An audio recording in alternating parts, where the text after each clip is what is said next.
ഗണപതി മിത്താണെന്ന് പറഞ്ഞവരുടെ പാർട്ടിയാണ് അയ്യപ്പ ഭക്ത സംഗമം നടത്തുന്നതെന്ന് അയ്യപ്പ സേവാ സമാജം സംസ്ഥാന ഉപാധ്യക്ഷൻ മോഹനൻ. ഭക്തർ എങ്ങനെ പ്രതികരിക്കുമെന്ന് അറിയില്ലെന്നും പാർട്ടി കേഡറായി സമ്മേളനം നടത്തുകയാണെന്നും അദ്ദേഹം ആരോപിച്ചു.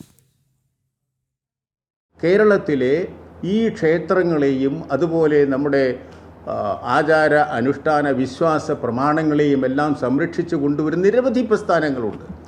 ആരുമായിട്ടും സംവദിക്കുവാൻ ഇവർക്ക് സാധിക്കുന്നില്ല. മറിച്ച് ഇവരുടെ പാർട്ടിയുടെ ഇപ്പോൾ നടക്കുന്ന ഇന്നലെ എറണാകുളത്ത് 2 ദിവസം മുമ്പ് KSCB ഓഫീസേഴ്സ് അസോസിയേഷൻ മീറ്റിംഗ് ഉണ്ടായിരുന്നു. ഇന്നവിടെ ചാർട്ടേഡ് അക്കൗണ്ടന്മാരുടെ യോഗങ്ങൾ നടക്കുന്നുണ്ട്. എല്ലാം പങ്കെടുത്ത് ഗവൺമെൻറ് സ്പോൺസേഡ് പ്രോഗ്രാമാണ്. അതുപോലെ അയ്യപ്പ ഭക്തന്മാരുടെയും അയ്യപ്പന്മാരുടെയും പരിപാടി പാർട്ടി കാഡറിൻ്റെ അടിസ്ഥാനത്തിൽ നടത്തുന്നു എന്ന് പറഞ്ഞാൽ ഇത് ഏകദേശം ലക്ഷ്യം പോകുന്നത് ഒരേ ദിശയിലേക്കാണ്.